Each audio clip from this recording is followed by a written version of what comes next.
aturkan kepada junjungan Nabi Muhammad SAW. Teman-teman, insya Allah malam ini kita akan masuk kepada kajian yang edisi 191-195. Kajian Muslim Mahakam 689. Nah, insya Allah telah akan dipandu oleh Ustadz kita yang sudah sangat familiar, yaitu Ustadz Ahmad Sarwat LCMA. Dan insya Allah malam ini kita akan bahas tentang kajian fikih ya, Ustadz. Ijab Ya, kabul dan mahar menurut syariah. Wah, ini kalau mau ngomong ijab kabul dan mahar terkaitnya dengan menikah kali Ustadz ya. Benar nggak Ustadz? iya betul betul. Oke. Ya, mungkin teman-teman di sini yang apa namanya akan menikah lagi mungkin ya, kita nggak tahu.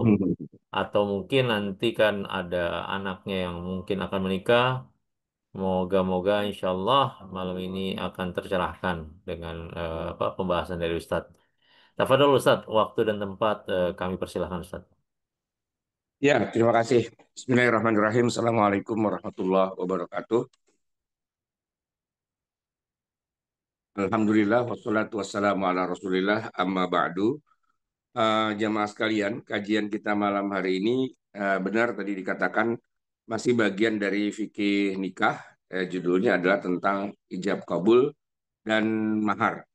Sebenarnya sih harusnya dibahas satu aja.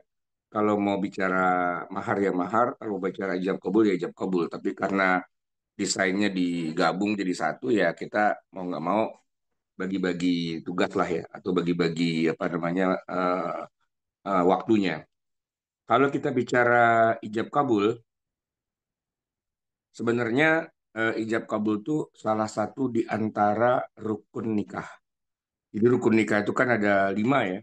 Yang pertama ada wali, kemudian yang kedua ada saksi, yang ketiga itu ada ijab kabulnya itu sendiri, dan yang keempat dan kelima itu ada mempelai laki dan mempelai perempuan. Nah, sedangkan kalau kita bicara tentang mahar, sebenarnya mahar malah tidak termasuk dalam rukun nikah. Jadi bisa-bisa saja sebuah pernikahan tanpa adanya mahar. Terus kalau dia tidak masuk dalam rukun, masuknya dalam apa? Masuknya dalam kewajiban suami kepada istri. Tapi namanya kewajiban itu ya kembali menjadi kalau dari sisi suami namanya kewajiban, tapi kalau dari sisi istri namanya hak. Nah, yang namanya kewajiban dan hak ini sifatnya terserah mereka berdua. Al-Quran sendiri tidak menetapkan berapa jumlahnya, cuman dibilang bil ma'ruf gitu.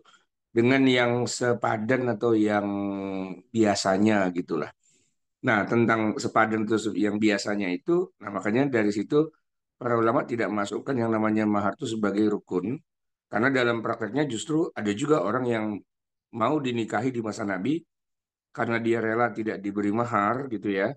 Ada beberapa wanita tuh yang menawarkan diri pada Nabi untuk silakan ya Rasul kalau mau menikah dengan saya akan apa namanya bebaskan Anda dari kewajiban bayar mahar gitu ya.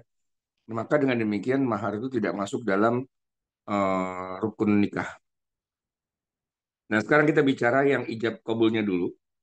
Jadi jamaah sekalian, ijab kabul itu kalau kita lihat secara pengertiannya ya, ijab itu adalah satu kata tersendiri dan kabul itu satu kata tersendiri. Jadi kalau ijab kabul itu ada dua kata sebenarnya kan. Nah, ijab itu artinya adalah penetapan.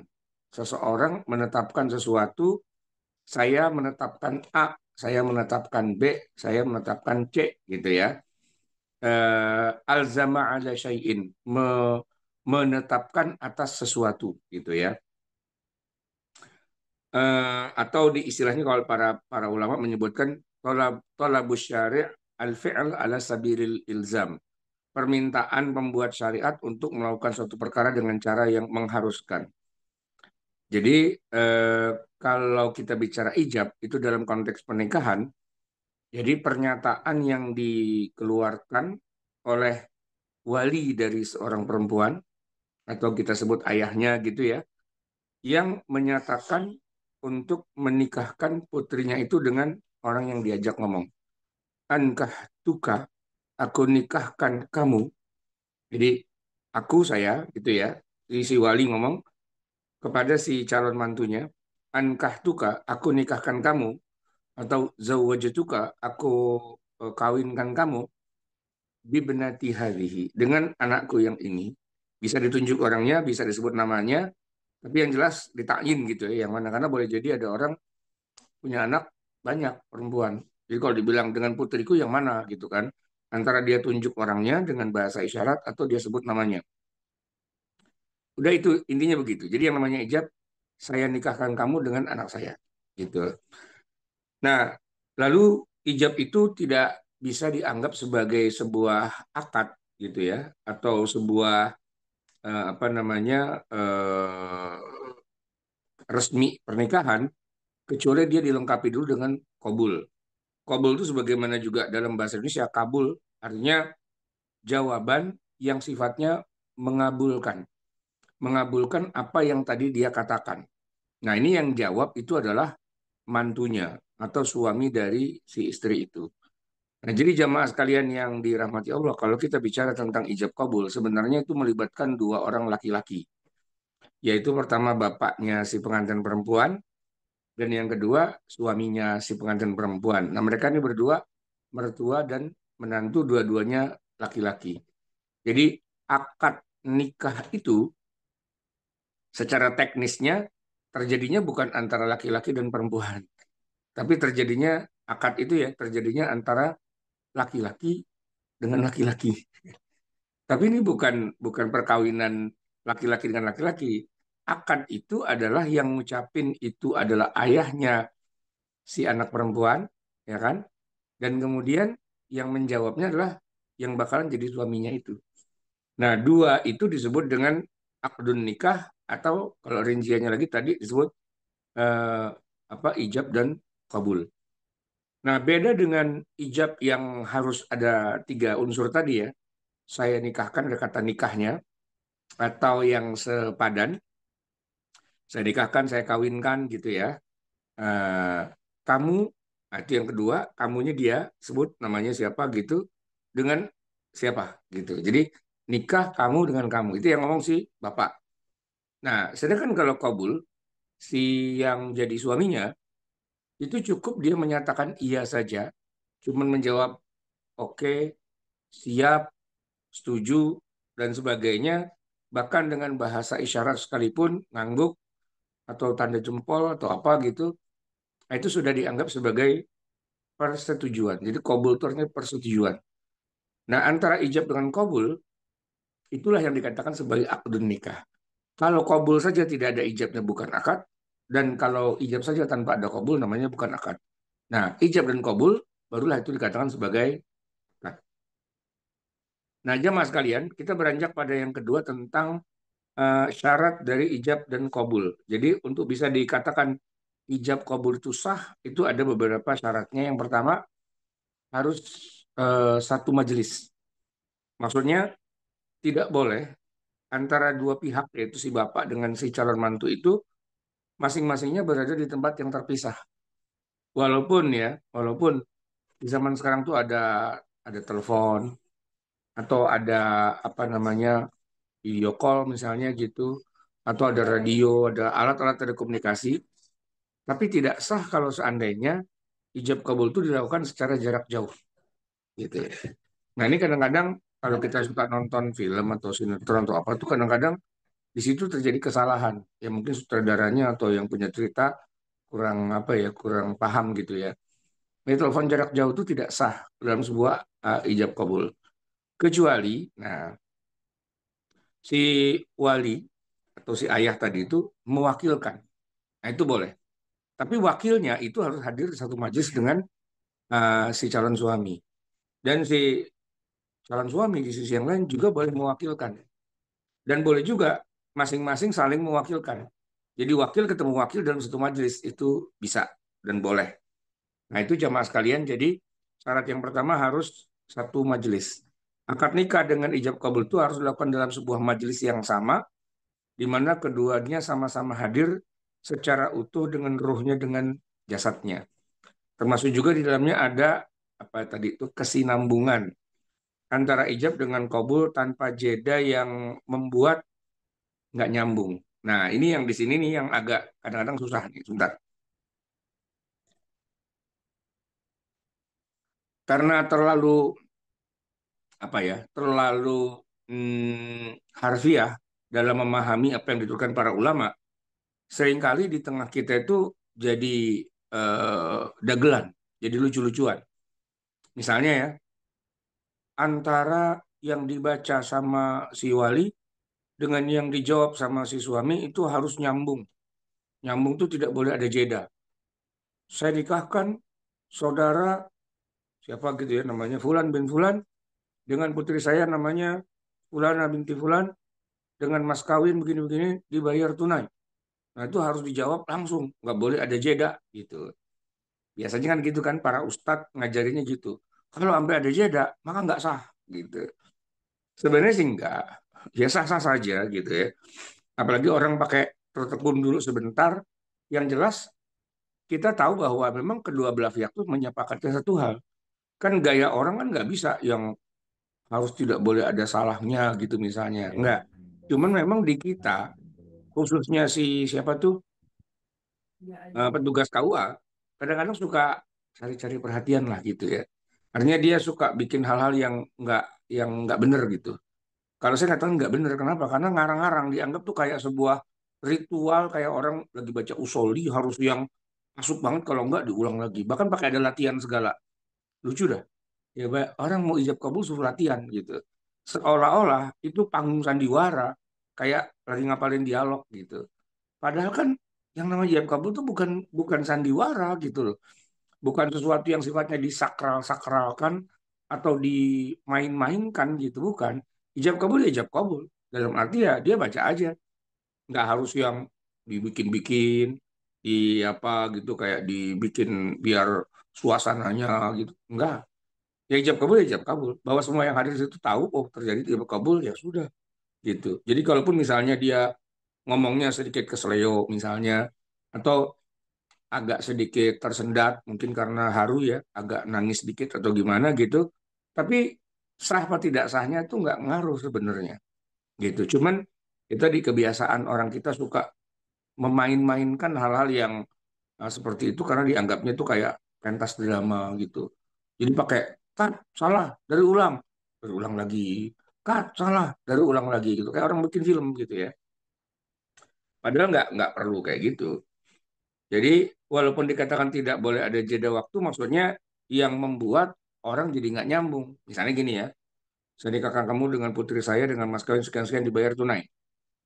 Terus yang suaminya nggak kejawab, dia diam aja ngerokok dulu, tengok-tengok dulu, bentar, bentar, bentar, saya pikirin dulu ya. Terus udah 2 jam kemudian bilang, kayaknya oke deh gitu. Nah itu nggak boleh gitu. Jedanya 2 jam gitu. Yang mana bolehnya gitu kan? Ya, tapi kalau misalnya dia napas dulu, "Ah, iya saya terima nikahnya, gitu. Misalnya gitu ya, boleh-boleh aja. Semua orang paham bahwa dialog itu adalah ini ijab dan ini kabul gitu.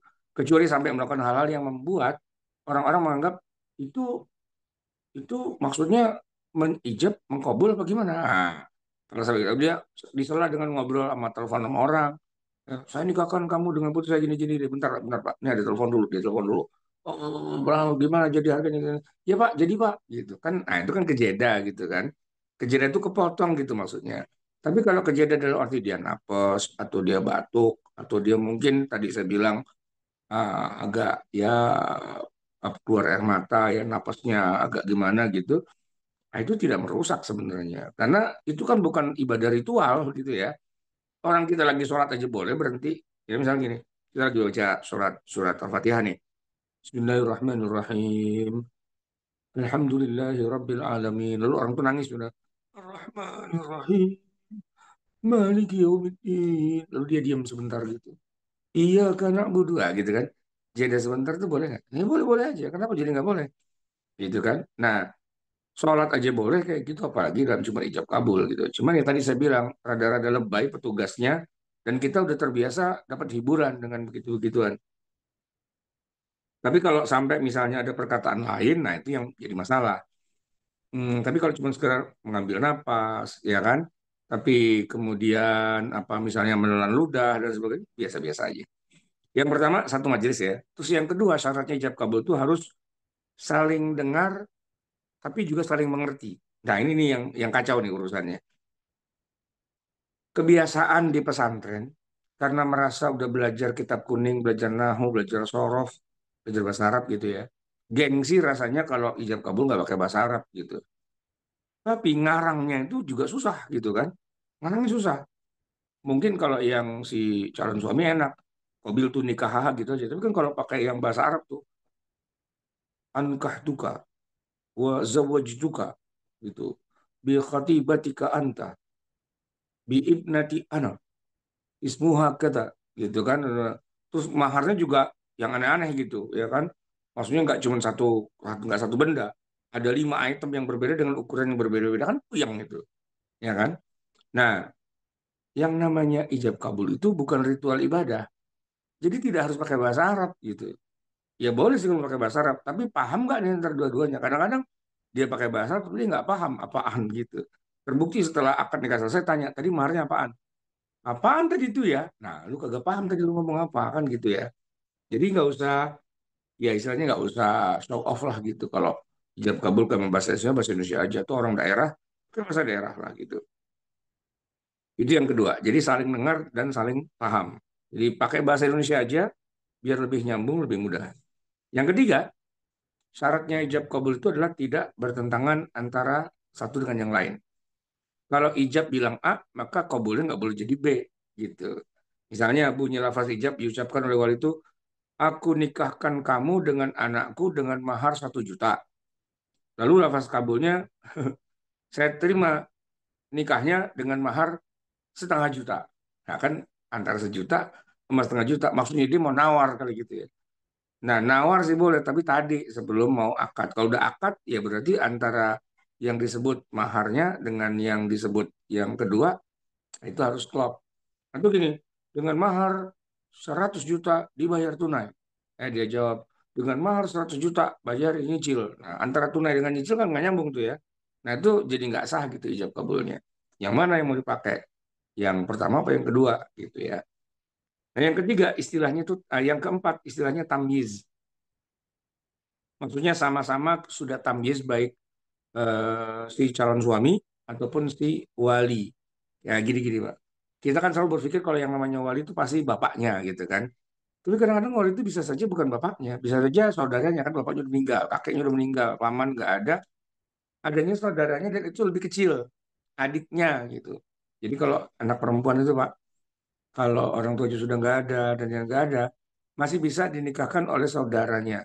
Saudara itu bisa kakaknya atau bisa juga adiknya. Nah adiknya tuh kalau dia masih kecil, umur 3 tahun tuh nggak bisa jadi wali gitu.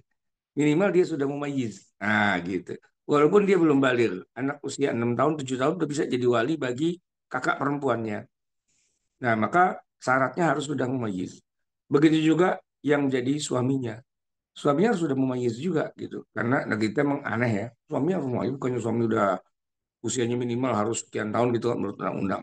Ya gini, kalau dalam syariat Islam, pernikahan itu bisa saja terjadi antara anak kecil dengan anak kecil. Ya, jadi mertuanya mungkin bapaknya yang perempuan, anaknya masih kecil, dinikahkan dengan anak temannya yang masih kecil. Nah, jadi ijab kabulnya antara bapak dengan anak temannya, gitu. Nah, anak temannya itu syaratnya dia harus sudah mumayyiz, harus sudah apa namanya di usia 6 tahun atau 7 tahun lah minimal. Lalu jadi suami gitu kan. Nah, mungkin mereka tidak kumpul bareng, tidak serumah. Ya itu kira-kira kayak Nabi Muhammad SAW ketika menikah dengan Ibunda Aisyah radhiyallahu anha. Waktu itu Aisyah baru 6 tahun. Nah, kalau Nabi udah tua lah ya, udah 50-an tahun begitu. Nah, seandainya itu terjadi antara anak dengan anak gitu ya, dalam hukum Islamnya ya pada dasarnya boleh gitu. Baik, jemaah sekalian, lafaz ijab kabul sebenarnya tadi saya katakan ya, tidak harus pakai bahasa Arab, tapi pakailah bahasa yang lebih dimengerti oleh kedua belah pihak. Misalnya gini, Pak, antara mantu dengan mertua itu beda suku misalnya gitu ya. Mantunya orang Betawi, terus mertuanya itu orang Jawa. Nah, mendingan pakai bahasa Indonesia biar dua-duanya paham. Atau ya kalau pakai bahasa Jawa, paling tidak teksnya udah kasih duluan dan dia udah tahu, oh kalau ngomong ini berarti ini gitu kan. Nah, tapi yang pasti tidak harus pakai bahasa Arab dan sebenarnya juga tidak ada apa ya, tidak ada kesunahan kalau ijab kabulnya pakai bahasa Arab terus pahalanya gedean gitu nggak juga. Atau kenapa pada ngotot bahasa Arab? Karena dia membuktikan bahwa saya ini belajar bahasa Arab loh. Makanya waktu saya ijab kabul, saya pakai bahasa Arab cuman buat show off aja sih sebenarnya gitu ya. Kemudian yang kedua, ijab kabul itu sebaiknya menggunakan kata-kata nikah atau kawin atau yang semakna dengan keduanya. Sedangkan bila menggunakan kata hibah, ya kan, eh, wahab tuka, saya hibahkan anak saya padamu gitu ya, atau saya serahkan kepemilikan anak saya padamu gitu, atau saya jual anak saya ini kepadamu itu tidak dibenarkan gitu. Karena pernikahan itu ya bukan hibah, juga bukan jual beli gitu ya. Kemudian afdolnya lafaz nikah itu dilakukan dengan kalau bahasa Arab tuh ya dengan fi'il madhi. Fi'il madhi itu fi'il yang secara keterangan waktu dia sudah terjadi. Walaupun sedang terjadi ya, tapi dengan ngomong sudah terjadi, maka itu menjadi lebih pasti ya. Maka bukan uzawijuka tapi ankahtuka. Nah, gitu. Bukan bukan zawajtuka wa ankahtuka. Zawaja yuzawiju. Nah, zawaja itu fi'il madhi, ya kan? Ankahtuka juga fi'il madhi. Itu lebih bagus daripada pakai fi'il mudhari karena mengandung waktu yang sekarang atau yang akan datang sehingga masih ada ihtimal, ada kemungkinan akad itu belum terjadi, ya kan? Tapi kalau kamu sudah saya nikahkan, berarti kan sudah qat'i begitu, ya. Nah, jemaah sekalian, itu tadi terkait dengan masalah lafaznya. Kemudian dari kebiasaan kita di tengah masyarakat, banyak orang kemudian seolah-olah menganggap bahwa hal-hal berikut ini menjadi syarat dari sahnya ijab kabul. Misalnya ya, tadi kan ijab kabul itu terjadinya antara mertua dengan menantu. Lalu bagaimana dengan istri? Apakah istri juga punya jatah untuk ijab dan kabul? Ya jawabannya tidak, ya kan? Istri tidak perlu ikut dalam pembicaraan ijab dan kabul. Karena memang tidak dikasih peran, tidak dikasih dialog gitu, ya kan? Dialognya cuma antara bapaknya dengan mantunya. Si istri tidak bilang iya, tidak bilang tidak, tidak bilang pikir-pikir dulu dan sebagainya enggak gitu. Nah, coba Bapak bandingkan kalau misalnya pernah nonton film tentang pernikahan orang di gereja. Ya, film-film barat lah biasanya begitu kan. Pendeta itu memadukan antara suami dengan istri. Nah, yang ngomong itu si pendeta, gitu ya. Pendeta bilang, maukah kamu hidup untuk selamanya dengan istrimu ini? Nah, si pengantin laki-laki bilang, ya, yeah, ya, I will, gitu kan. Terus gantian ditanya pada yang calon istrinya, bersediakah kamu untuk hidup selamanya gini-gini gini ya dengan suamimu ini? Dia jawab, yes, I will. Ya, saya mau, gitu kan. Mau, mau, ya sudah, kamu sudah saya satukan. Nah, gitu. Itu kalau kita bandingkan secara hukum Islam itu nggak sah, kayak gitu. Kenapa? Karena yang ngomong pendeta. Nah, di kita, ustadz tuh nggak bisa menikahkan orang, kecuali dia adalah ayahnya. Nah, yang berhak untuk menikahkan itu adalah ayah kandungnya. Kalau ayah kandungnya berhalangan, atau dia punya keinginan agar diwakilkan lah gitu sama Pak Ustadz sama siapa, boleh. Tapi harus ada serah terima. Ya Pak, saya minta Pak Ustadz tolong mewakili saya. Saya walinya. Cuman saya ingin dapat kehormatan Pak Ustadz aja yang jadi wakilnya gitu misalnya.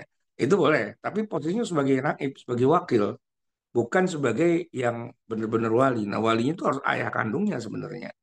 Kalau ayah kandungnya berhalangan, atau ayah kandungnya sudah meninggal, atau ayah kandungnya misalnya non-muslim dan sebagainya, nah itu nanti ada urut-urutan walinya siapa begitu ya. Tapi yang jelas bukan tidak ada jatah wali buat Pak Ustadz gitu, nggak ada. Nah kalau di Kristen ada, justru yang jadi wali itu malah si pendetanya itu, dan tidak ada ijab kabul karena yang terjadi adalah bersediakah, bersedia, bersediakah, bersedia, ya udah jadi gitu, gitu doang. Kalau di Kristen ya, nah kalau di Islam nggak, Ustadz nggak punya peranan apa-apa, KUA pun juga nggak punya peranan sebenarnya. Dalam arti dia cuma tugas administrasi aja. Cuman kalau kayak petugas KUA tuh yang ngambil alih seolah-olah dia yang berkuasa, ya biasalah, namanya juga pejabat petantang petenteng dia gitu. Sebenarnya KUA tuh nggak punya hak, dia cuman ya silakan kalian Anda melakukan ijab kabul, saya nyatet aja. Itu kan petugas pencatat gitu kan. Itu tugasnya nyatet gitu, bukan tugas yang mimpin acara sebenarnya gitu. Tugasnya nyatet. Jadi kalau saya nih misalnya saya punya anak perempuan, ya saya akan ambil alih. Minggir-minggir kau, lu duduk aja pojokan sono. Lu lihat sini dan lu catat selesai gitu loh. Nggak usah dia yang mimpin segala. Kau tuh bukan tugasnya mimpin sebuah pernikahan sebenarnya. Secara hukum syariahnya ya. Cuman karena masyarakat kita tuh nggak ngerti hukum syariah, kau aja mau ambil alih. Ya kenapa kau pengen ambil alih? Ya biar dapat honor gitu. Datang kagak megang acara. Ya kan? Nah, jadi nanti kalau memang yang benarnya sih, kalau yang sesuai dengan prosedur ya, akad nikah tuh kita ke KUA aja, kantor KUA. Jadi nggak usah datang KUA-nya ke rumah kita, kitanya yang datang ke kantor KUA. Lalu terjadilah akad nikah di situ, KUA nyatet aja gitu. Dan itu gratis nggak usah bayar. Oke, jadi yang pertama yang tidak termasuk syarat dalam sebuah akad nikah itu adalah kehadiran istri dalam majelis. Ya, ijab kabul itu hanya melibatkan dua pihak yaitu mertua dan menantu plus dua orang laki-laki sebagai saksi. Jadi berempat aja udah cukup sebenarnya gitu kan. Adapun pengantin wanita itu tidak harus hadir. Apalagi bapaknya pengantin laki-laki juga nggak harus hadir gitu ya. Maksudnya bukan nggak boleh hadir, tidak hadir pun tidak apa-apa gitu. Tidak dihadiri oleh istri itu nggak apa-apa gitu. Nah orang Betawi itu Pak kalau nikah itu gitu. Jadi pengantin perempuannya taruh dalam kamar, nggak keluar di majlis, ditaruh di pangkeng gitu, diumpetin. Sehingga nanti untuk membuktikan bahwa benar nggak apa namanya pengantin perempuannya itu, nah si AKU-nya datang ke kamar, minta dia suruh tanda tangan, dah terus akad nikahnya di ruang tamu atau di depan gitu. Yang kedua yang juga tidak harus itu adalah bersalaman. Yang mana sekalian, pemandangan yang sering kita lihat dalam acara-acara nikahan, sinetron gitu ya, dibiasakan bersalaman antara wali dengan pengantin laki-laki. Padahal yang namanya ijab kabul itu tidak butuh jabat tangan. Juga tidak haruskan digoyang-goyang gitu, tidak. Gitu. Tapi karena itu kebiasaan aja gitu ya. Entah siapa yang memulai pertama kali, yang jelas masyarakat seolah-olah diajarkan bahwa ijab kabul itu harus salaman gitu. Bahkan eh, apa namanya? Yang ketiga ya, juga tidak harus baca syahadat gitu. Saya juga kadang-kadang bingung, kenapa nih pengantin mau nikah malah disuruh ikuti saya baca syahadat. Asyhadu an la ilaha illallah. Kayak orang mau meninggal gitu ditalkin gitu ya. Atau kayak orang mau masuk Islam gitu ya. Padahal kan ini bukan orang mau masuk Islam, ini orang mau akad nikah gitu. Nah itu budaya-budaya itu kadang-kadang muncul begitu saja dan kita menganggap, ayo udahlah biarin aja gitu ya. Nah dalam kajian kita ini kita akan kritisi bahwa itu bukan bagian dari ketentuan syariat, yaitu tambahan aja. Bisa pakai gitu, bisa enggak ngaruh. Nggak usah pakai baca syahadat pun santai saja gitu ya. Kemudian yang keempat, yang juga tidak harus ada itu sighah ta'liq. Sighah ta'liq itu semacam kayak ucapan atau penjatuhan talak dari pihak suami kepada istrinya kalau dia melakukan pelanggaran-pelanggaran tertentu dan istrinya tidak terima, mengadukan hanya ke pengadilan agama dan diterima oleh pengadilan agama, maka jatuhlah talak satu gitu. Nah itu tidak harus juga. Itu kan cuman jebakan Batman yang dilakukan oleh pihak KUA atau pengadilan agar bisa dengan mudah nanti kalau mau cerai itu udah ada sewa taliknya begitu ya. Nah jadi jamaah sekalian, yang namanya akad nikah itu tidak harus pakai tadi, nggak harus pakai apa namanya jabat tangan, nggak harus pakai bersalaman ya, nggak harus ada kehadiran istri, nggak harus juga mengucapkan dua kalimat syahadat, dan nggak harus pakai sewa talik. Tapi yang menarik adalah akad nikah itu boleh diwakilkan. Nah ini yang menarik. Tadi udah saya singgung sedikit ya. Orang kalau nikah itu dia tidak bisa hadir dalam pernikahan dirinya, dia boleh mewakilkan dirinya dengan orang lain. Sebagaimana juga mertua boleh juga mewakilkan dirinya pada orang lain. Jadi nanti yang melakukan akad nikah itu wakil dengan wakil, gitu ya. Sementara yang bersangkutan bisa saja dia tidak hadir, tapi itu hukumnya tetap sah, gitu. Baik, jamaah sekalian yang dirahmati Allah itu terkait dengan yang namanya tadi ijab kabul. Nah, saya akan balik ke yang kaitannya tadi kan kita judulnya ada dua kan. yaitu ijab kabul dan mahar gitu ya. Jamaah sekalian, ketika kita bicara tentang mahar gitu ya, maka tadi dikatakan di awal bahwa yang namanya mahar itu nggak masuk dalam rukun, tapi masuknya dalam kewajiban, di mana pada dasarnya seorang suami wajib memberi mahar dan juga tentu saja memberi nafkah. Nah, antara mahar dengan nafkah pada dasarnya itu sama, yaitu harta. Suami wajib memberi harta kepada istrinya. Nah, cuman bedanya adalah antara mahar dengan nafkah adalah bahwa mahar itu eh, disebutkan atau diserahkan ketika akad gitu. Sedangkan kalau nafkah itu ya ketika perkawinan sudah terjadi, itu namanya nafkah. Jadi kalau dilihat secara esensinya sih mahar dengan nafkah itu juga sebenarnya. Seorang suami ketika memberi nafkah kepada istrinya, kira-kira dia ngasih nafkahnya apa? Mushaf atau seberangkat alat sholat atau uang? Uang, uang. Jadi Nabi SAW itu ketika memberi mahar itu bentuknya uang. Hanya saja, ini kalau kita lihat studi perbandingan sejarah ya, uang di masa Nabi itu ya, kalau yang nilainya rendah namanya fulus, terbuat dari tembaga atau dari kuningan, besi yang logam yang murah gitu. Tapi kalau yang nilainya tinggi, itu namanya atau bendanya namanya perak. Tapi kalau mau yang lebih tinggi lagi nilainya, maka wujudnya adalah emas, zahab gitu. Nah, maka kalau dibilang Nabi itu memberi emas gitu ya, itu maksudnya adalah memberi uang, tapi uang yang besar gitu, uang yang besar. Karena kalau emas tuh pasti nilainya tinggi, ya kan? Satu koin aja itu seharga seekor kambing. Tahu kan berapa harga seekor kambing? Kalau kita sekarang ini ya taruhlah 3 juta, 4 juta gitu kan. Itu baru satu koin. Dan nggak ada orang nikah dengan mahar satu koin gitu kan. Paling enggak ya 5, 10, 15, 20 dan sebagainya gitu. Dan kalau Nabi sendiri waktu menikah ya Khadijah itu kan disebutkan sampai 20 ekor unta, bukan kambing ya, unta gitu loh. Taruhlah seharga unta, harga unta misalnya satu ekornya misalnya taruhlah misalnya seharga sapi gitu misalnya, ya kan. 40 juta atau 50 juta gitu. Satu ekor 50 juta kali 20 kan udah 2 M, ya kan. Nah, mahar itu kewajiban suami kepada istrinya yang diberikan pada saat ijab kabul gitu. Nah, secara pengertian mahar itu adalah ma yadfa'u zauju ila zaujatihi bi aqdi zawaj. Harta yang diberikan suami kepada istrinya terkait dengan akad gitu.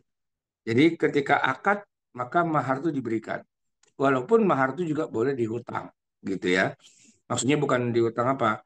Bisa dibayar tunai tapi biasa dibayar minggu depan atau bulan depan atau tahun depan, sesuatu yang sifatnya menjadi tanggungan si suami itu ya pada dasarnya boleh-boleh aja.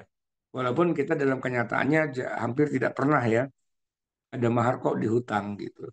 Sementara kalau dalam syariat boleh-boleh saja orang tuh menikah dengan maharnya hasil ngutang. Tapi dia sebutkan berapa-berapanya dan dia menjadi punya kewajiban tanggungan untuk membayar itu gitu kan. Nah, contohnya kalau kita lihat dalam Al-Quran itu kisah Nabi Musa alaihissalam yang waktu itu dia mau menikahi istrinya kan, Sofuro atau Zapora. Nah, bapaknya Zapora ini, mertuanya Nabi Musa, mengatakan, kamu kerja sama saya, ngangon kambing selama 8 tahun. Itu harga maharnya. Tapi kalau kamu mau sempurnakan jadi 10 tahun juga cakep juga. Maka Nabi Musa kerja 10 tahun. Ya kalau kita hitung UMR nih ya, misalnya di negeri Madian tuh UMR sama lah sama Jakarta misalnya. Berapa? 500.000 gitu.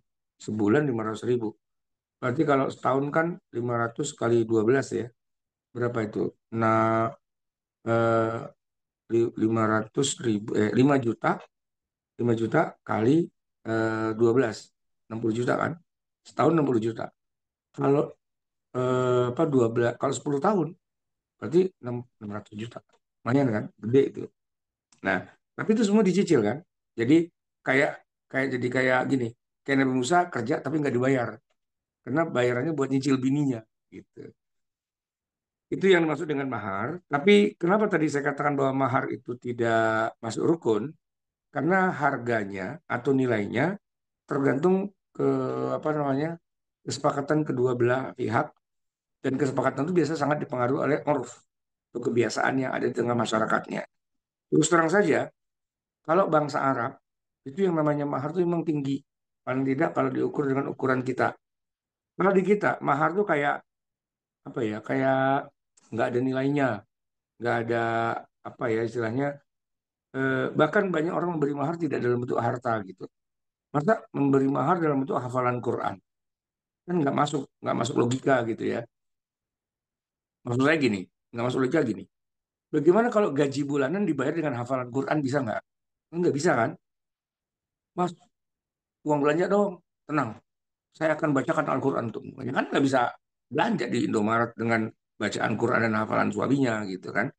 Nah, maka kalaupun Nabi pernah mengatakan, kamu nggak punya duit yang mau ngasih mahar, ya udah, saya nikahkan kamu dengan dia dengan apa yang kamu punya dari Al-Quran, ya kan? Bima ma'aka minal Quran.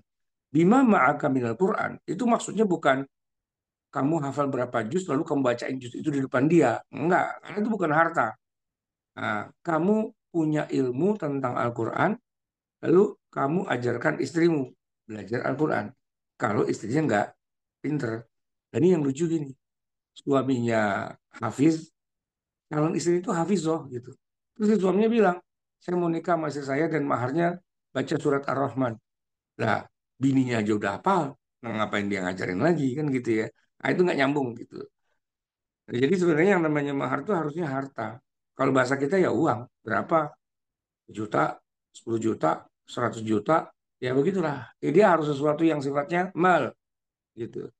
Cuman di kita, saya nggak tahu kenapa gimana ceritanya, eh, mas kawin tuh jatuh-jatuhnya jadi kayak cuman iseng-iseng doang. Iseng-iseng berhadiah buat seru-seruan. Mentang-mentang ya, menikah tahun 2025. Maka maharnya tuh uang Rp2.000 tambah Rp25 gitu. Yang Rp25-nya tuh pakai uang koin Rp5 gitu. Rp5-nya ada 5. Duitnya 2.000 dengan nah kayak gitu-gitu. Jadi buat aneh-aneh dan buat lucu-lucuan. Padahal itu sebenarnya bagian dari syariat Islam bahwa seorang suami ketika dia mau menikah istrinya, dia harus punya sejumlah harta yang harta itu langsung pada saat akad itu tiba-tiba sudah jadi milik istrinya gitu. Bukan saya punya duit tapi saya yang pegang.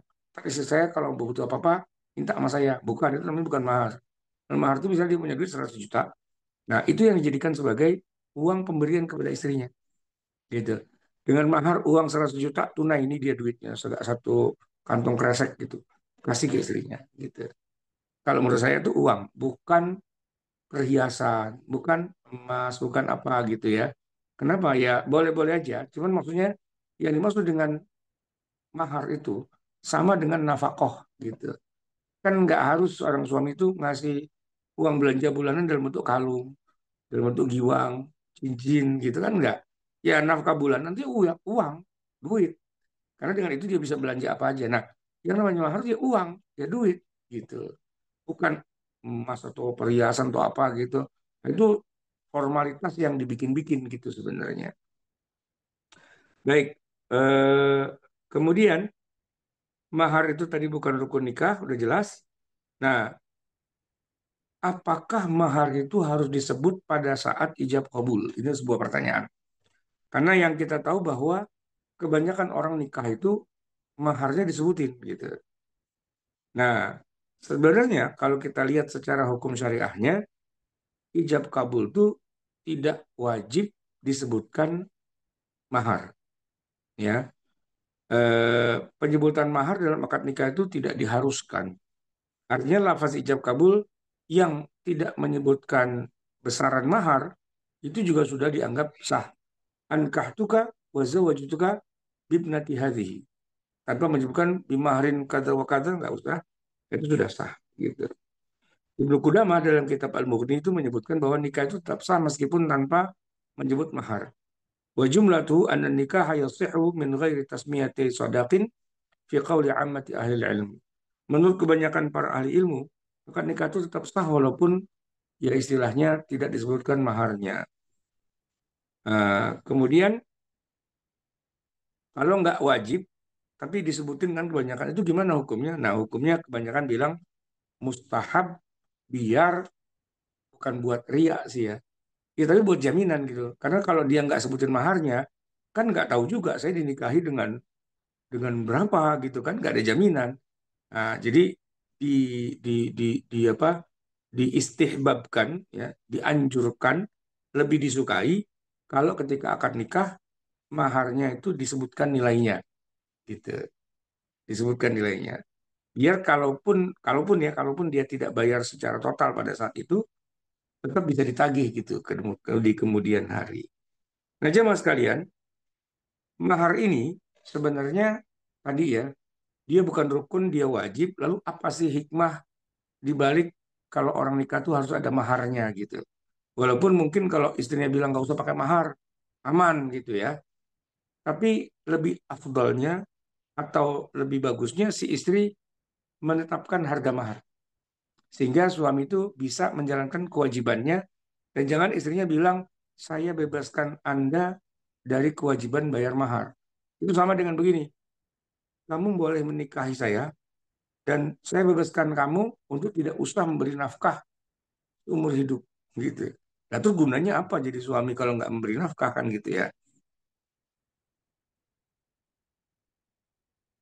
Baik, jadi mahar itu hikmahnya ya, bentuk pemuliaan Islam kepada wanita.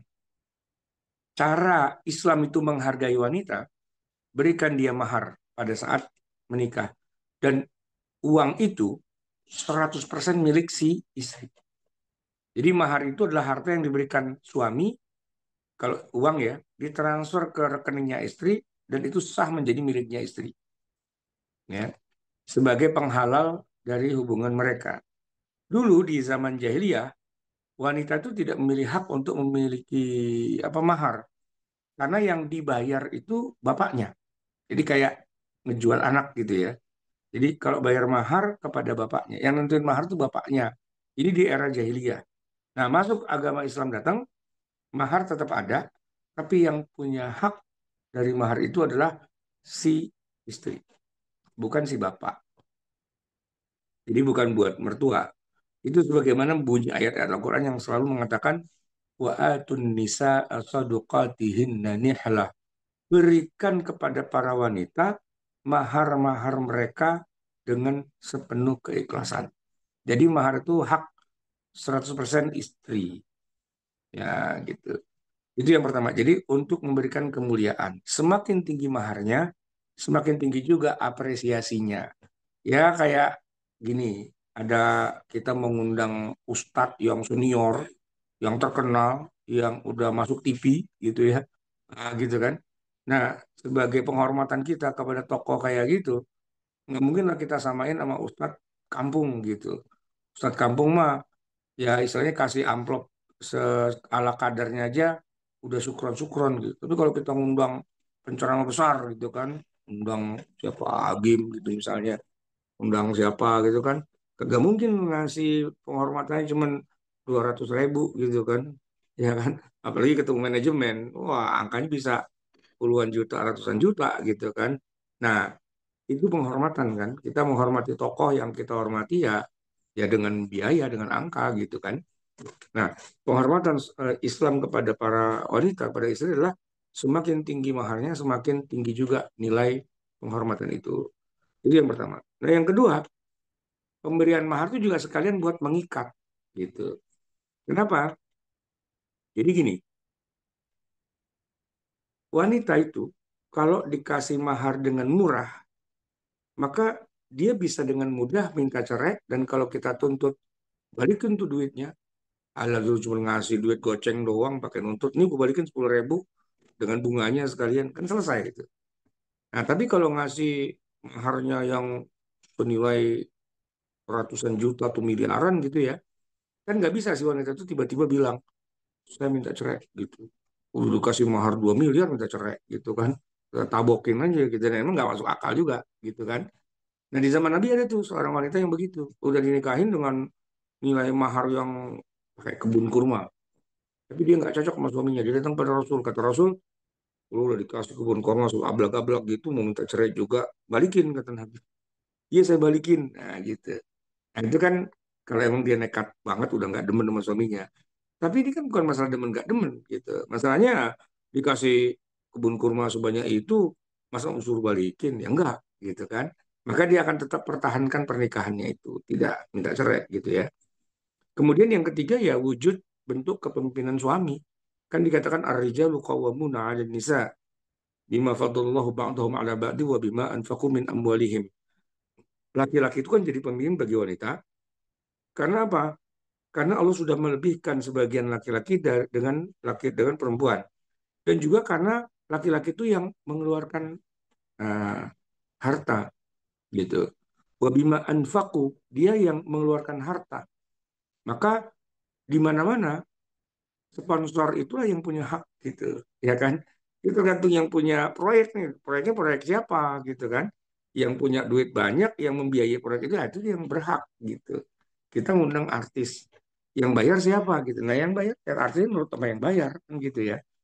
Nurut sama apa namanya sama bosnya. Gitu. Nah, begitu juga suami bisa saja tidak dipandang oleh istrinya ketika suaminya cuma modal dengkul doang, nggak punya benda, nggak punya harta, nggak punya warisan, nggak punya apa-apa, maka dipandang rendah oleh istrinya gitu. Nah, oleh karena itu Nabi sendiri mengatakan bayarlah mahar walaupun cuman nggak seberapa gitu ya. Tapi kalau kamu nggak mampu bayar ya kamu nikahnya sama budak aja gitu, yang kagak pakai mahar. Baik. Nah, kalau kita bicara tentang mahar, Rasulullah tadi saya sebutkan beliau ketika menikah dengan Khadijah kan dengan unta. Tapi ketika menikah dengan wanita-wanita yang lain setelah Khadijah wafat, emang agak beda ya kedudukannya. Kalau Khadijah itu kan itu first love-nya Nabi gitu ya. Yang mana Nabi itu sampai Khadijah udah wafat pun juga udah kayak susah move on gitu ya. Jadi itu first love never die. Cinta pertama yang tidak pernah mati gitu. Yang ketika Nabi sudah kehilangan Khadijah pun Nabi masih ingat-ingat terus gitu. Ya kan? Sehingga mendatangkan kecemburuan di hati Aisyah dan yang lain-lain karena Nabi sebegitu memuja gitu. Nah, makanya itu bisa kita lihat dari harga mahar yang diberikan. Kalau kepada Khadijah Nabi ngasih mahar 20 ekor unta atau ada riwayat yang mengatakan 200 ekor unta. Nah, kalau pada istri-istri yang berikutnya itu Nabi nggak sampai berunta-unta, enggak. Cuma 500 dirham saja. Ya, ini Aisyah sendiri yang cerita. Karena sadaquhu li azwajihi sintai asyrata uqiyah wa nashdan. Maharnya Rasul kepada istrinya itu cuma 12 uqiyah dan satu nash, yaitu kira-kira 500 dirham gitu. Ya 500 dirham tuh nggak sampai seharga yang kayak tadi kita bicarakan 200 ekor unta gitu ya. Saya kalau menghitung tuh ya kira-kira jatuh-jatuhnya cuma sekitar 50 juta gitu ya. 500 dirham tuh kira-kira ya antara 30 juta sampai eh, antara 30-an sampai 50-an ekor kambing lah gitu kira-kira. Baik, tapi gini jamaah sekalian, saya katakan bahwa yang namanya mahar itu kan tergantung permintaan istri. Jadi kalau istri yang kelasnya kelas high class, ya wajar kalau dia diberi yang sesuai harta senilai itu. Karena keluarganya, karena keturunannya, karena keningeratannya, karena pendidikannya dan sebagainya. Maka ya yang wajar dia dikasih sesuai dengan kelasnya dia gitu. Jangan ditawar gitu. Kalau ditawar malah menjatuhkan muruahnya dia sebenarnya gitu. Tapi kalau mahal banget gitu. Ya kalau gitu Anda turunkan kelas Anda. Jangan yang premium gitu. Kelasnya kelas yang ekonomi aja, yang gelar tikar di bawah gitu. Ya kan? Dengan sepasang sendal aja gitu. Karena apa? Karena memang kedudukan si wanitanya itu bukan dari kalangan orang yang terhormat gitu. Bukan orang yang punya martabat tertentu gitu ya. Dan bisa saja dalam bentuk jasa gitu. Jasa ngajar Quran, jasa ngajar ilmu tertentu, ya kan? Jasa ngangon kambing kayak Nabi Musa gitu. Nah, jadi eh, apa namanya?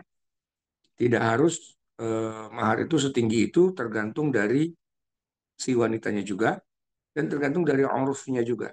Kalau di Indonesia seperangkat alat sholat itu dianggap sudah bagus gitu. Tapi kalau di Arab seperangkat alat sholat dibuang, banting tuh. Lo kira-kira lu masih mahar seperangkat alat sholat, seperangkat alat berat. Nah, gitu. Jadi biasanya kalau di Timur Tengah itu ya kayak di Mesir gitu, nah, mahar tuh ya rumah gitu. Rumah kan mahal. Ya nggak apa-apa DP-nya aja dulu. Ntar dia cicil tuh si suami nyicilnya sampai 20 tahun, 30 tahun baru selesai gitu. Dan mereka tinggal di rumah si istri. Yang mana sumbernya dari si suami.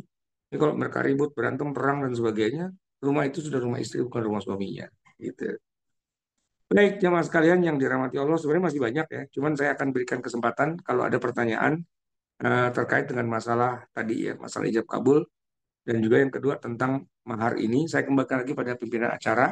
Kita sudah bicara panjang lebar tadi, tapi mungkin pasti ada yang masih kurang. Silakan kalau ada pertanyaan. Fadol. Baik, Ustadz, terima kasih jazakallah Ustadz. Ini luar biasa ya. Ternyata saya juga baru tahu sampai kita nunggu-nungguin KUA tuh penghulu. Padahal mah dia sebenarnya cuma ngeliat doang cukup ya Ustadz ya. Jadi nggak perlu ini wah sampai dia marah-marahin kita. Ini kenapa nih ini loh berkuasa sekali. Padahal mah sebenarnya dia cuma administrasi aja ya untuk penghulu itu. Sebenarnya karena duitnya kurang. Kasih aja dia 20 Hmm, juta, diam dia gitu. Ini 20 hmm. juta, Bapak duduk aja di pojokan kan selesai gitu sebenarnya. Eh, Sebenarnya juga kan nggak perlu duit juga kan Ustaz ya. Emang tugasnya dia kan datang ya Ustaz ya. Ya itu jadi sumber ini ya. KPK itu kan akhirnya menganggap Gratifikasi, itu sebagai iya, itu dia dianggap sebagai apa namanya? Kayak jogok suap, itu sih.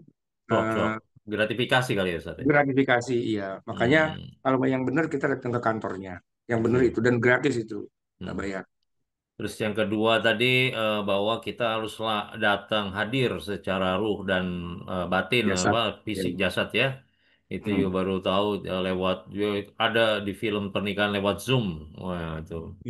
Jadi wah, itu ternyata fikihnya salah ya. Baik, Iya. teman-teman, ini menarik nih, khususnya yang mau menikahkan anaknya, silakan bertanya. eh Oh, Dimulai tanya dari nih. monggo, monggo. Didit, oh silakan, Haji Didit, silakan Iya. Haji Didit. Assalamualaikum warahmatullahi wabarakatuh, Ustaz. Ya, Waalaikumsalam Nah, warahmatullahi. ini Ya. Ustaz, ada tiga pertanyaan, Ustaz, dari saya. Hmm. Ada tiga pertanyaan dari saya. Yang Ya. pertama, kita biasa menyebutkan mas kawin gitu, Ustaz. Gitu. Apakah sebaiknya kita ganti dengan ucapan mahar? Itu yang pertama, pertanyaan pertama. Kemudian yang pertanyaan kedua, Ustaz, saya ini kan punya anak tunarungu wicara, Ustaz. Dan insya Allah kalau memang ada jodohnya dia kan menikah. Ini bagaimana kira-kira apa namanya skenarionya gitu loh. Nanti kalau dia mau menikah kan laki-laki nih Ustadz anak saya. Jadi Ya. apa ya apa yang mesti dia lakukan seperti itu. Itu yang kedua. Yang ketiga terkait dengan wakil Ustadz. Wakil dari menantu atau wakil dari mertua itu apa namanya pernyataan dia memang wakil dari menantu atau wakil dari mertua itu apakah ditulis dalam hitam di atas putih dan bermaterai atau hanya saya wakilnya begitu hanya ucapan ketemu ini saya wakilnya untuk wakil apa namanya bapak mertua ini wakil menantunya gitu kira-kira begitu Ustadz tiga pertanyaan saya terima kasih. Ya, jadi kalau orang yang nggak bisa ngomong, mohon maaf gitu ya, dia Iya. kan komunikasinya pakai bahasa isyarat. Nah, berarti kan harus ada semacam kayak istilahnya penerjemah gitu. Kalau dia sebagai calon mantu, ya kan? Nah, kira-kira dia kalau dengar kalau dengar orang tuh bisa nggak gitu? Maksudnya kalau orang ngomong ke dia, dia paham nggak? Kalau dia Enggak, Ustaz. paham, dia nggak Dia paham. enggak apa. Iya, sementara ini enggak paham, enggak tahu nanti kan Dia nggak kita. paham. Nanti Heeh. kalau kita kita ingin ngasih tahu dia bahwa dia itu mau dinikahkan itu pakai bahasa apa? Bahasa isyarat. Oh, bahasa bahasa isyarat ya, bahasa Ya, bahasa ya orang tua berarti juga belum jago ya ya, berarti bahasa orang Tarsan gitu kira-kira. ya Ya, berarti tapi orang artinya tuanya sampai gitu, pesannya sampai sih itu insya Allah. ya berarti si mertuanya ngomong pakai bahasa Indonesia, tapi ada Iya. penerjemah yang pakai bahasa isyarat untuk dia Oh, terjemahin. Lalu dia akan jawab pakai bahasa isyarat juga. Ya, bahasa oh, isyaratnya oke. mungkin gampang dia begini atau dia Iya, ngangguk iya, atau dia apa berarti sudah sah gitu. iya, iya, Gitu. iya, iya. Iya, Ya, Ustaz. Insya Allah itu yang ya, nomor dua, insya Allah. ya. Nomor yang Eh, satu, Ustaz, yang penyebutan satu mahar atau mas kawin gitu. Kita biasa menyebut mas kawin gitu, misalnya. Jadi asumsinya adalah kepada benda gitu. itu kan bahasa Indonesia. Sebenarnya Iya, aslinya kan mahar gitu kan. Mahar itu iya, ya harta sebenarnya. iya, Cuman cuman gini, wujud fisiknya Nabi itu kan dalam bentuk emas. Makanya kita iya, ketika menerjemahkan jadi emas. Emas apa nih? iya, Emas kawin gitu kan. Nah, padahal kalau di zaman kita sekarang nggak mungkin dalam bentuk emas, tapi dalam bentuk uang sebenarnya gitu. iya.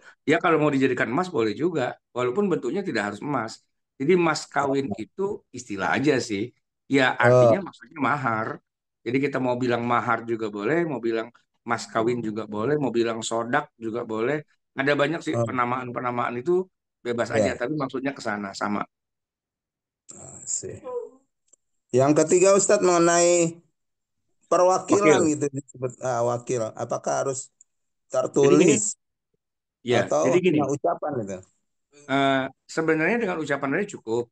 Cuman karena Iya, tadi ada KUA, KUA kan yang urusannya dia urusan nyatat dan administrasi, gitu kan? Nah, iya, oleh karena iya, itu kita tanya sama KUA, Pak, ini yang jadi walinya, dia mewakilkan. Kira-kira butuh apa? Apakah surat pernyataan, atau katakanlah semacam lampiran KTP, atau surat pengantar, atau apa gitu kan? Nah, itu kan iya. ini agak teknis ya.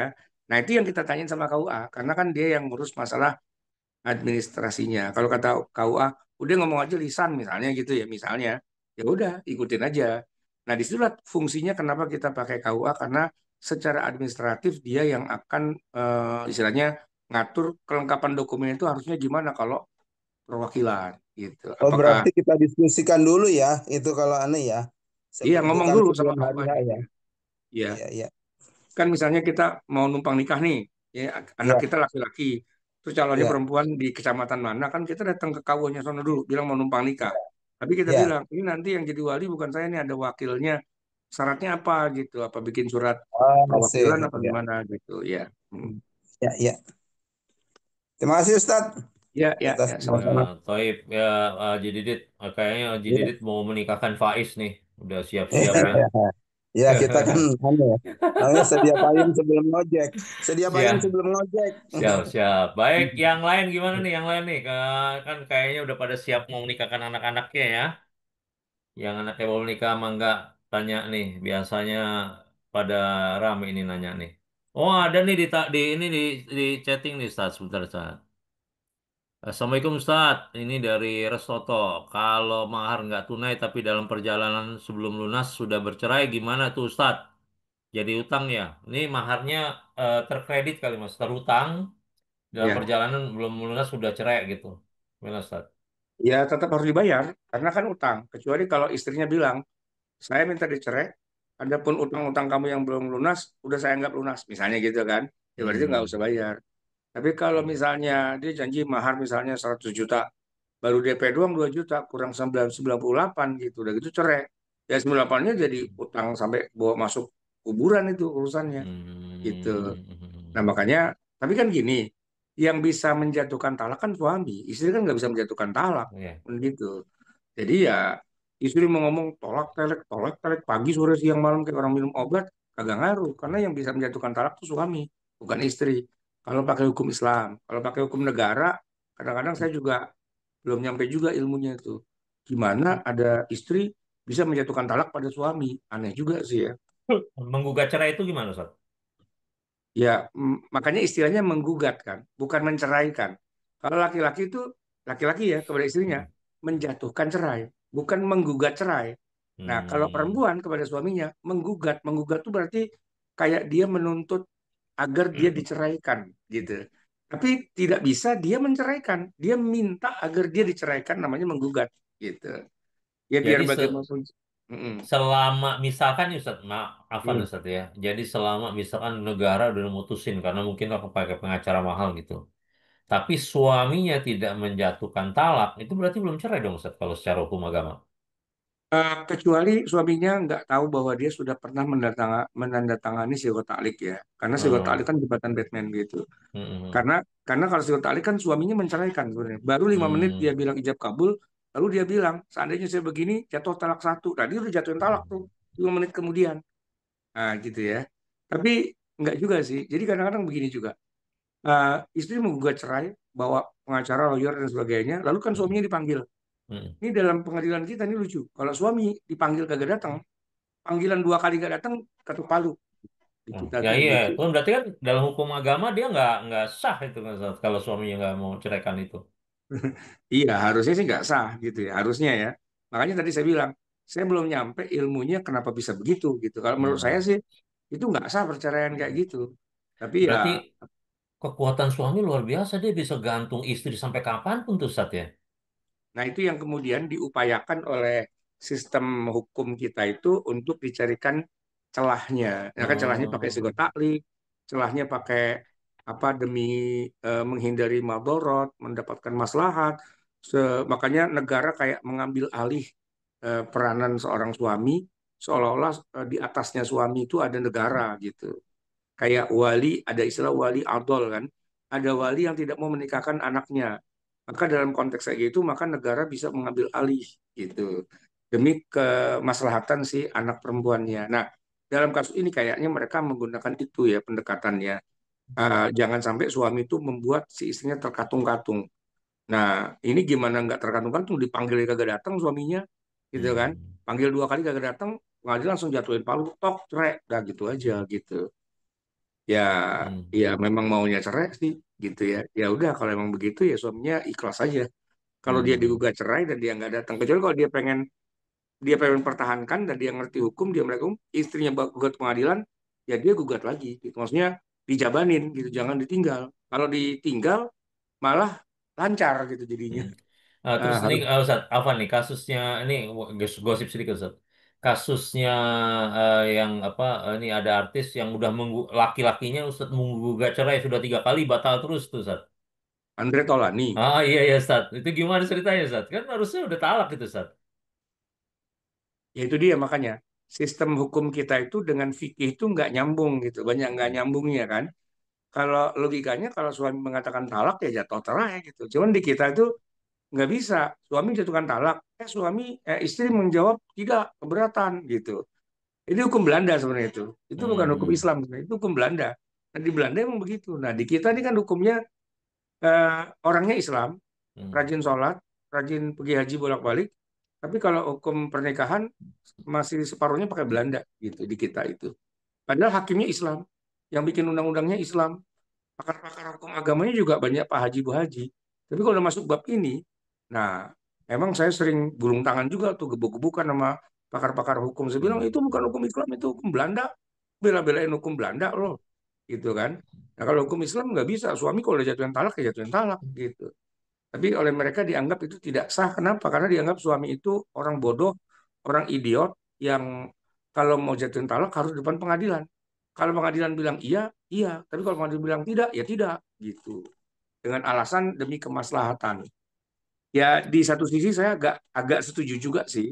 Karena kalau suami itu memang nggak punya sopan santun gitu ya, bisa ada berjuta-juta kasus talak di Indonesia itu, ya kan? Nah, itu kalau mungkin melihat dari penelitian itu untuk mencegah madorot yang lebih besar, maka tidak semua suami yang ngomong talak itu dianggap sah secara hukum dengan mengambil masalah kemadorotan, kayaknya gitu ya. Tapi saya Hmm. belum belum meneliti secara lebih jauh sih ya. Tapi kalau memang ternyata lebih manfaat dan menghindari madorot, ya dalam hal-hal tertentu memang penguasa itu punya hak sih mengambil alih gitu. Kayak Nabi kan pernah bilang ceraiin, nikahin gitu sebagai waliul amr gitu. Pendekatan fikihnya sih kayak gitu kemungkinannya. Baik, luar biasa ya. Nih teman-teman, ada lagi nggak yang mau nanya? Silakan. Oh iya, kalau gitu, ini Restoto kayaknya aman ya Restoto ya, sudah oke ya. Jadi dia sudah oke ya. Oke. Tapi Ustadz sepertinya nih nggak pada ini nih, pada khusyuk lagi Wanji, mencerna. satu lagi pertanyaan Oh, tuh. boleh, boleh, boleh, boleh, boleh. Pak Ustadz, kalau misalnya mahar untuk anak saya dibantu sama Oh, orang tua atau harus uang dia sendiri, Pak Ustadz? boleh dibantu sama siapa aja boleh. Boleh. Oh, Nah, Nabi aja waktu nikah dibantuin sama paman-pamannya kan Nabi kere juga kan. Usia 25 nikah sama janda kaya raya kayak gitu, 20 ekor onta duit dari mana? Itu paman-pamannya pada patungan itu. Demi menjaga harkat martabat keluarga. Jangan malu-maluin ponakan kita mau kawin kere begitu. Ayo lu keluarin duit tuh, keluarin mau pada patungan, bantingan itu. Nah, kasih ke Muhammad dapat tuh 20 ekor onta. Ya buat jaga nama baik keluarga juga gitu. oke. Makasih, Pak Ustadz. Ya. Oh, ada. Oh, saya udah curiga tadi, kirain Restoto nih yang udah mau ini apa namanya, udah maharnya terhutang, terus udah mau ini yang keberapa nih Restoto nih? Ternyata buat anak ya. Baik, Insya Allah biar disegerakan nama Allah menikahnya anaknya dan Amin. menjadi keluarga sakinah mawaddah warahmah. Satu Baik lagi dari teman, Ucu itu, Haji. mana Dari Ucu ada. Ocu ada pertanyaan lagi? Oh, sebentar, sebentar, sebentar.